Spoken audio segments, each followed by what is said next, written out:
Imagine an entire continent cut off from the rest of the world. No connection to anywhere, just ocean on every side for tens of millions of years. An island the size of a world, left completely alone to cook up its own version of life. Now imagine what crawls out of that isolation. Not lions, not wolves, not bears. Those never came. Instead, the top killer on this continent was a bird, a flightless bird as tall as a horse, with a skull the size of a horse's head and a beak built like an axe, running you down at 30 miles an hour across open plains.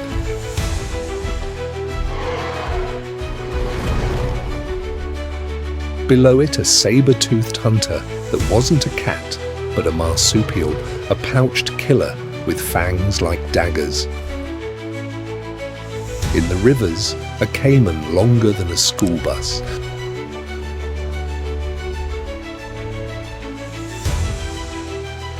A rodent the size of a bull. A snake heavier than a car. This was South America. For most of the last 60 million years, it was a lost world, sealed off, evolving monsters found nowhere else on Earth. And every rule you think you know about who becomes a predator and who becomes prey, throw it out. Here, the rules were rewritten. This is the story of the strangest, most dangerous island that ever existed, how it built its monsters, and how, in the end, the most ordinary animals you can imagine walked in and wiped them all away.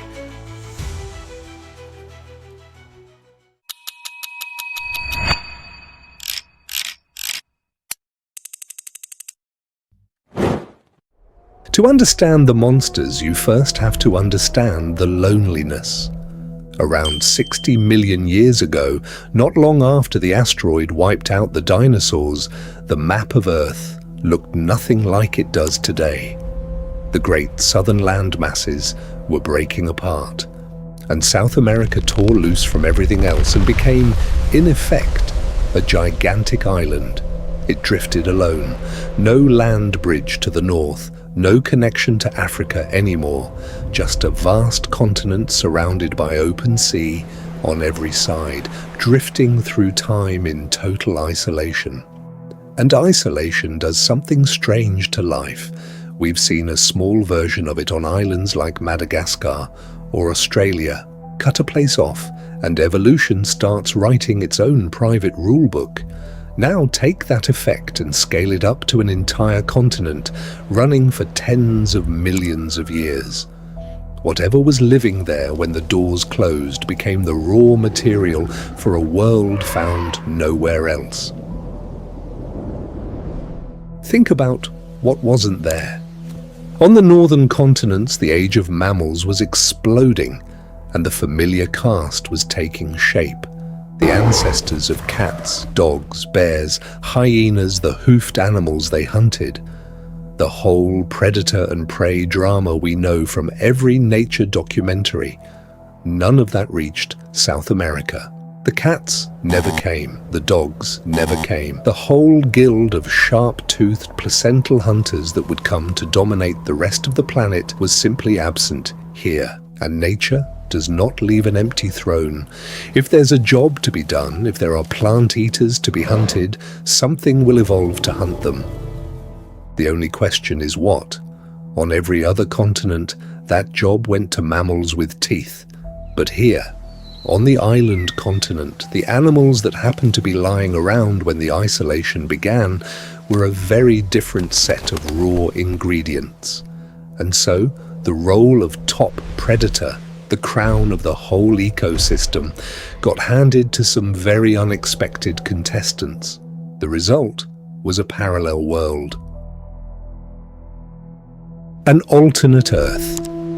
A place that took the same basic challenge, survive, hunt, eat, breed, and solved it with a cast of characters so strange they look almost invented. but they were real. Every one of them was real. And the first of them is the one that rewrites everything you assume about the word predator. Picture the open grasslands of ancient Argentina, heat shimmering off the plains, a herd of primitive hoofed grazers moving nervously through the tall grass, ears twitching, because they know something is out here with them. Then, the grass parts, and a nightmare steps out on two legs. It stands nearly 3 meters tall, as high as a small elephant's eye. It's a bird, unmistakably a bird, but flightless. Its wings shrunk to useless little stubs. Its legs are long, thick, and powerful, built for sprinting. Its neck is a heavy muscled column, and its head is the thing that stops your heart. The skull can be over 60 centimeters long, as big as a horse's skull, and most of that is beak. These are the Forus racids. The world remembers them by a better name, the terror birds. For most of 40 million years, these were the undisputed apex predators of South America. Scientists have identified at least 18 different kinds, ranging from smaller forms up to true giants. The largest, like Kellenkin, carried the biggest bird skull ever discovered, around 71 centimeters of solid killing hardware. Their long legs suggest they could hit speeds around 50 kilometers an hour in a sprint, faster than any human who ever lived, running you down across open ground. But the speed wasn't even the worst part. It was how they used that beak. For a long time, people pictured them slashing and biting like an oversized eagle. But when scientists actually put a terror bird skull through biomechanical testing, CT scanning it, modeling the stresses, they found something more chilling. The skull was stiff, rigid, reinforced front to back. It was weak against sideways twisting, which means a terror bird did not grab large struggling prey and thrash it around. That would have risked snapping its own beak.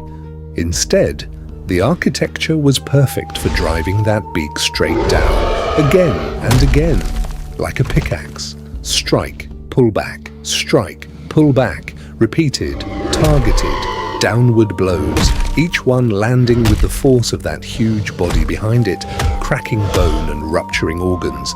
The terror bird locks onto one grazer and explodes into a sprint. In a few heartbeats, it's alongside. One powerful kick from those clawed legs knocks the prey off balance, sends it stumbling, and then the head comes down, that axe of bone driving into the skull of the fallen animal with a sound like a splitting log. Once, twice. It steps back, cold, patient, watching. Then it drives the blow home again. It doesn't need to wrestle, it doesn't need to be fast for long, it just needs to catch you once. Let's slow that hunt down and really watch it, because the details are what make the terror bird so much more frightening than a simple monster. It doesn't charge the whole herd in a blind rush. Those large forward-set eyes sat high on that enormous skull, giving it a raptor's focus. And it used that focus to pick a target, the young one, the old one, the one lagging a half step behind the rest. Terror birds were almost certainly ambush and sprint hunters, using cover and patience to close the distance before the final explosive rush.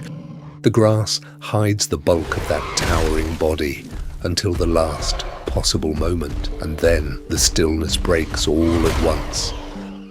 The prey never really had a chance to understand what was happening. One moment the herd is grazing, the next the ground is shaking with the drumbeat of two enormous running legs, and a shape the height of a doorway is closing at highway speed. The terrorbird's whole strategy was built on that first devastating contact. If the strike landed clean, the hunt was over in seconds. The beak, remember, was tested to withstand exactly this kind of loading, straight down along its length, hammer blow after hammer blow, driving through hide and bone into whatever lay beneath. And when the meal was finished, the terrorbird did something that adds a final chilling touch to the picture. Some smaller Phorus racids, and likely the big ones too, may have swallowed sizable chunks of prey whole. Living relatives still bolt down whole snakes and lizards. This was not a delicate eater. This was a creature that turned the open plain into a killing floor and left very little behind. And for tens of millions of years on the open plains of this island continent, almost nothing could stop it. A bird, a descendant of the very creatures we keep in cages and feed breadcrumbs, sat at the very top of the food chain, ruling an entire continent by fear. But the terrorbirds did not rule alone, because sharing that world was a hunter that attacked the problem of killing from a completely different and equally horrifying direction. When you hear saber-toothed predator, your brain draws a cat, a big muscular cat, something like a lion with steak knives for teeth. That's the famous Smilodon, and yes, it did eventually live in South America, but it came late, and it came from the north. Long before that, this island continent grew its own saber-toothed killer, and it wasn't a cat at all. It wasn't even close. Meet Thylacostomus. From across a clearing, you might mistake it for a big cat, low-slung, powerful, the size of a jaguar, moving through the undergrowth with a hunter's patience. But it was a marsupial, a pouched mammal, close akin to a kangaroo or an opossum than to any cat that ever lived. On a continent with no true cats, a pouched mammal evolved into the same shape, filling the same role, growing the same terrible weapons, a completely separate branch of the tree of life arriving at the same murderous design. And its sabers were arguably even stranger than Smilodon's. Thylacostomus had two enormous canine teeth that curved down from its upper jaw, and unlike a cat's teeth, these never stopped growing throughout its life, rooted so deeply. To protect those precious blades, the lower jaw had two long, bony flanges hanging down, like built-in scabbards the sabers could rest against. What a weapon like that is for. Those teeth were not for a crushing, bone-cracking bite. The animal actually had a surprisingly weak bite force. Thylacostomus was built to use its heavy neck and shoulder muscles to drive those sabers down into the soft throat or belly of its prey. A single deep, deadly stab that opened blood vessels and let a large animal bleed out. Not a biter, a stabber. So picture this island's plains and forests now. Above, in the open, the terrorbirds run their prey down by day with brute pursuit and pickaxe blows. In the shadows, the marsupial saber-tooth waits in ambush, grappling and stabbing. Two utterly different solutions to the same problem, evolved side by side. Feathers and fur, beak and blade. And your odds, if you were a plant eater on this continent, were grim in the open and grim in the trees. Watch Thylacostomus work, and you understand why it didn't need speed. It was an ambusher, an animal of patience and position. It picks its spot near a game trail downwind, low to the ground, and it waits, sometimes for hours, its dull-colored bulk melting into the dappled shade. A plant eater comes down the trail, head lowered, unaware. Once the prey is pinned and still, the saber-tooth positions itself with terrible precision. It doesn't bite down and hold like a lion clamping a windpipe. One deep, deliberate, surgical stab. The blades sink in, sever what they sever, and then the saber-tooth simply steps back and waits.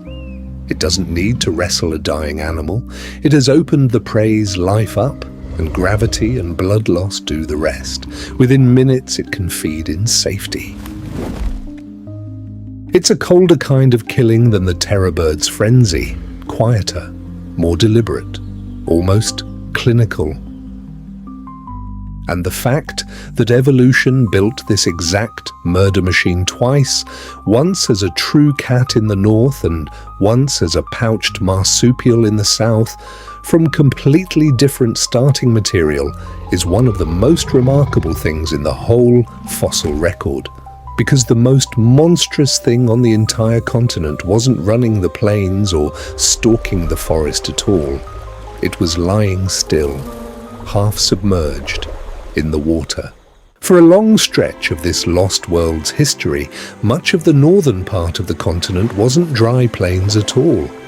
It was an immense wetland, a sprawling system of lakes, swamps, and slow brown rivers that scientists call the Pebus system, covering a chunk of what is now the Amazon basin, warm, rich, endless water.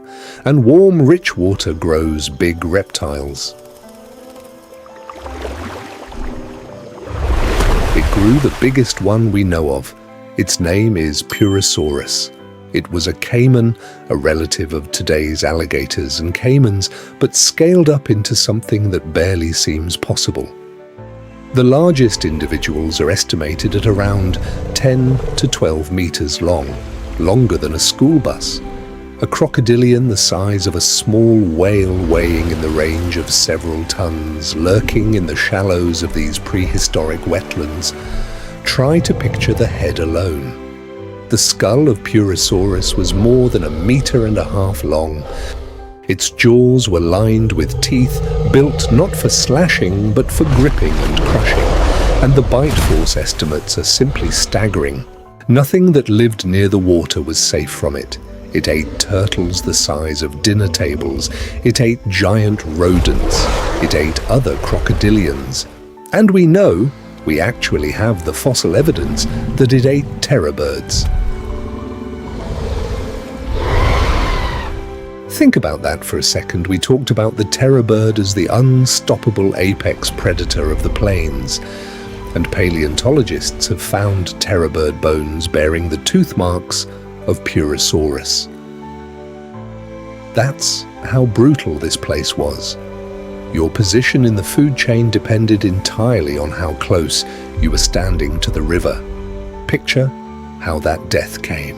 A terror bird, king of the dry plains, walks down to the water's edge to drink. It's cautious. It tips its huge head down, takes in water, lifts, watches. The surface of the river is still, too still, because Purosaurus doesn't look like a predator lying in wait. It looks like a floating log, and the water erupts. Several tons of caiman come up out of the river in a single explosive lunge, jaws spread, and close on the bird with a bite measured in tens of thousands of newtons, enough to crush straight through bone. There is no fight. The most feared hunter of the plains is dragged under, into the water, in seconds, and the river goes still again, as if nothing had happened. The terror bird ruled the land, but the land ended at the waterline, and past that line ruled something the bird could never beat. It's a lesson every animal on the continent lived by, written into their instincts. The water is not yours. The water belongs to the monster. But before we get to the ending, we need to keep walking through this nightmare, because the water held more than one giant, and some of the giants here weren't hunters at all. Some of them were the hunted, plant eaters blown up to sizes that turned even the herbivores into monsters. On this island continent, it wasn't only the predators that grew strange and huge. The plant eaters went their own way too. Start with the rodents. When you hear rodent, you think of something that fits in your hand. Now meet Joseph Artigazia. It was a rodent, a relative of the modern pacarana, that grew to something like the size of a bull, possibly a ton in weight, making it one of the largest rodents ever to exist. Picture a guinea pig's cousin scaled up to weigh as much as a small car with ever-growing front teeth like chisels the length of your hand. Studies of its skull suggest a bite comparable to a tiger's, and those incisors may have been used the way an elephant uses tusks, for digging, for defense, for battling rivals. Then there were the giant ground sloths. Forget the slow, cuddly, tree-hanging sloth of today. The ground sloths of South America were among the most iconic beasts of this world, and the largest of them, later in the continent's history, stood several meters tall when they reared up and weighed as much as an elephant. Great, shaggy mountains of muscle with curved claws the length of kitchen knives, claws for hooking down branches, but claws that no predator wanted to argue with either. A terror bird's whole method depended on speed and a clean, decisive strike, useless against a multi-ton animal wrapped in muscle and hide. Even the marsupial saber-tooth, for all its precision, had no soft throat within easy reach on a beast that towered over it. The giant ground sloth had solved the problem of predators not by running and not by armor plating, but by the simplest math in nature: become too large and too well armed to be worth the risk. Most predators, facing one, would do the sensible thing and go look for something smaller. Size alone was a fortress. And then, wrapped in perhaps the strangest armor of all, the glyptodonts. Imagine an armadillo. And then imagine it grown to the size and shape of a small car, encased head to tail in a solid domed shell of bony plates, some of them with a heavy club of fused bone on the end of the tail, swinging like a medieval weapon. A living tank rolling across the plains, so well defended that hunting one was less like predation and more like trying to crack open a safe. Do you see the pattern forming? On this continent, everything went to extremes.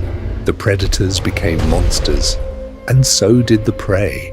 The plant-eaters answered the terror birds and the saber-tooths, not with speed alone, but with sheer size, with armor, with claws and clubs and chisels. It was an evolutionary arms race running in total isolation, each side pushing the other to be bigger, tougher, stranger. Nothing here was ordinary, nothing here was safe. Even eating a plant was a fight. And into this teeming, monstrous, perfectly balanced world, a world that had run its own way for tens of millions of years, a door was about to open. A door that had been shut since the age of the dinosaurs, and when it opened, everything you've just met was living on borrowed time. Before we open that door, we have to go back, far back, to the very beginning of this lost world, just after the dinosaurs died. Because the isolation of South America produced one more monster so extreme, it deserves its own chapter, and it ruled long before the terror birds ever took a step. Around 60 million years ago, in the steaming tropical swamps of what is now Colombia, the world was hotter than it is today. Much hotter. And for a cold-blooded animal, heat is fuel. The warmer the climate, the bigger a reptile can grow. In that greenhouse world, in a rainforest, crossed by wide, slow rivers, something was moving through the water that would not be equaled for the rest of Earth's history. Titanoboa, the titanic boa, the largest snake that has ever been found. The numbers barely feel real. Titanoboa is estimated at around 13 meters long, longer than a bus, and possibly over a ton in weight. At its thickest, its body was as wide as a human is tall. If it lay across a doorway, you could not step over it. This was not a snake that dropped from a branch, a body that heavy belonged in the water where its own weight was supported. Hunting the giant fish and early crocodilians that shared its world.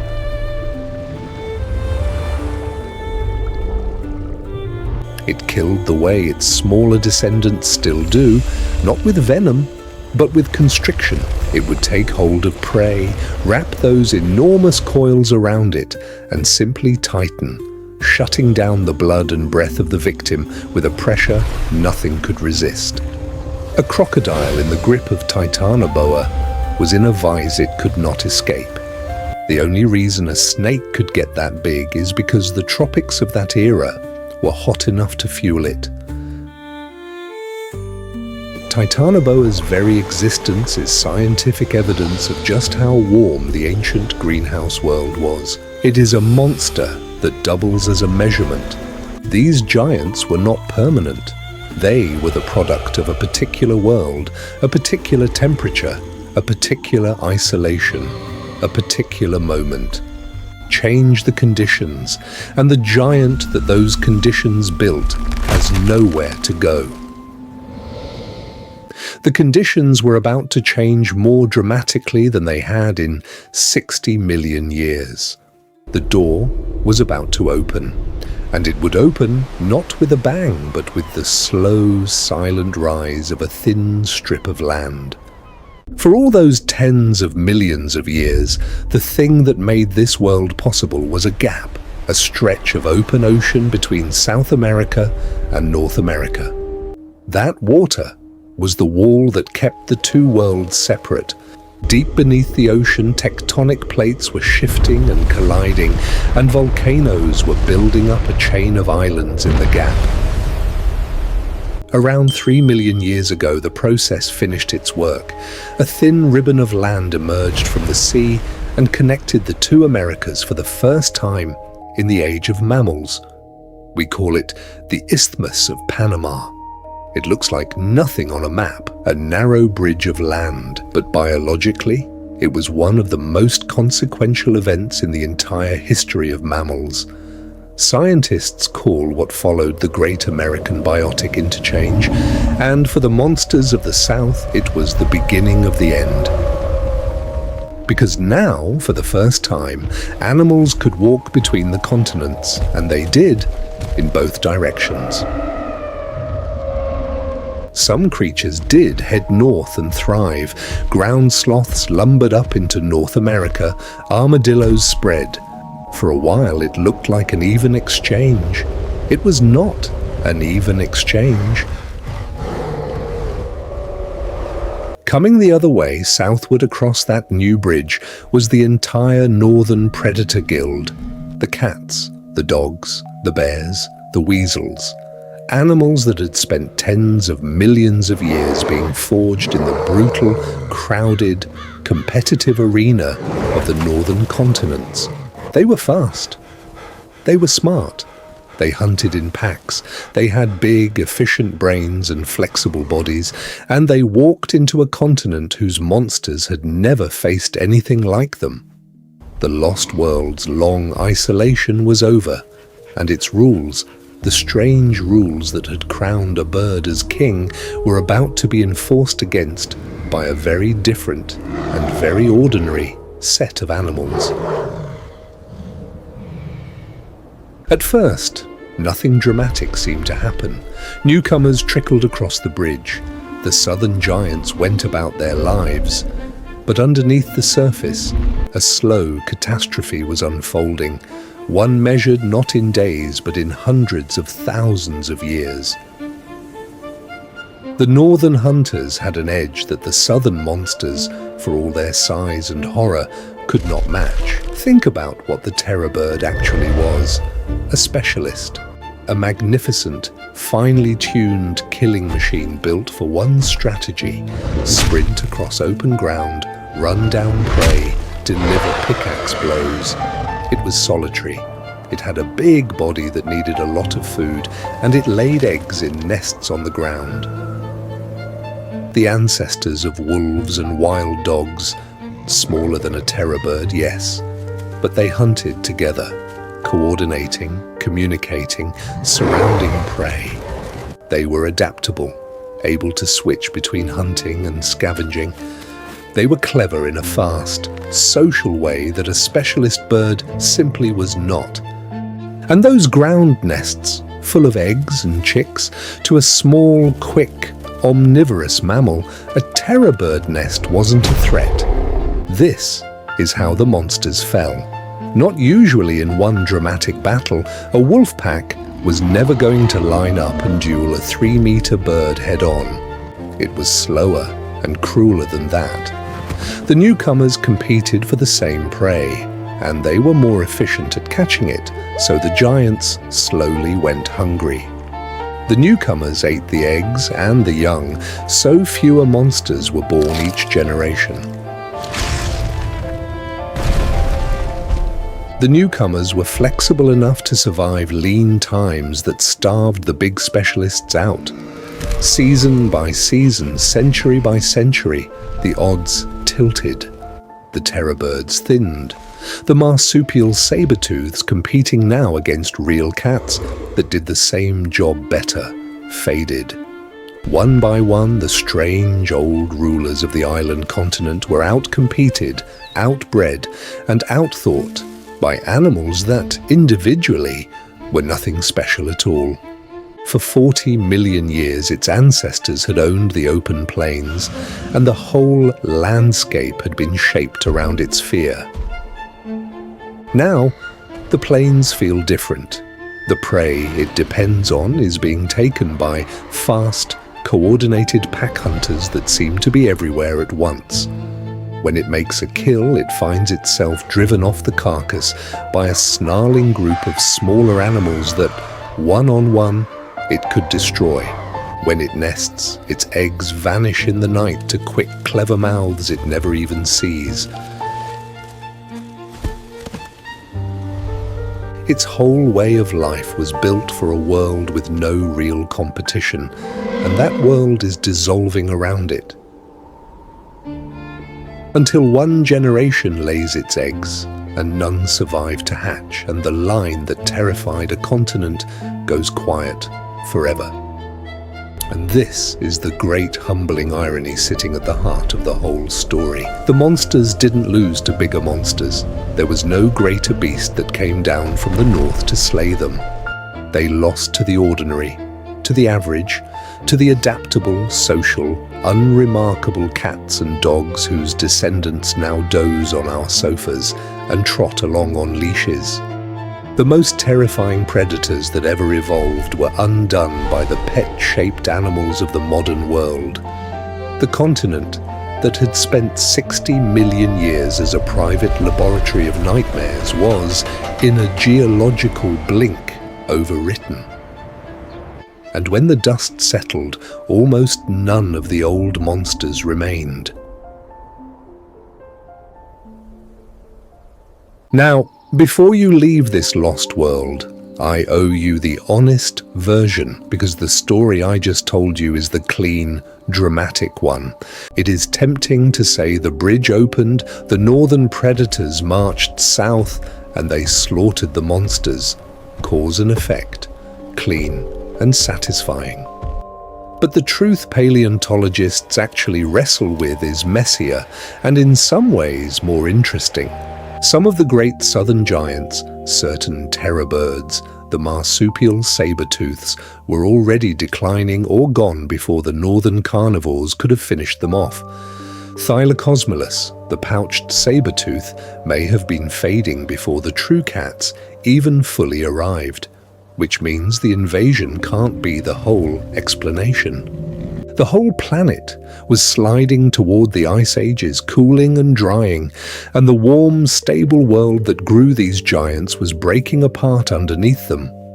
The bridge may have been less a murder and more the final shove to animals already standing at the edge. And the interchange wasn't the one-sided route it's sometimes painted as either. Plenty of southern animals crossed north and did just fine. The ancestors of modern opossums came from the south. Armadillos spread across the southern United States. Porcupines went north and thrived. It was a genuine chaotic mixing, with winners and losers on both sides, playing out over millions of years. Why does the northern side seem to have won more of the top predator seats in the end? The best answer isn't that northern animals were simply better, it's that they'd been forged in a harder school. The northern continents were bigger, more connected, more crowded, endlessly invaded and reinvaded across the ages. The southern giants, by contrast, had grown up in a gentler, more isolated world, kings of a kingdom that never tested them against outsiders. And when the outsiders finally came, it turned out that a life without competition, however magnificent it makes you, leaves you unprepared. That's the real lesson buried in this lost continent. And it's the same one that echoes through every extinction story worth telling. The terror bird was a masterpiece, the perfect predator for a world that no longer exists. Look at South America today. The jaguar that pads through the Amazon, the puma, the wild dogs, the foxes, these are the descendants of the northern invaders, the ordinary animals that inherited the lost world after its monsters fell. But look a little closer, and the old continent still whispers. The opossum in the tree is a survivor of the ancient marsupial line. The armadillo crossing the road is a cousin of the great armored glyptodonts.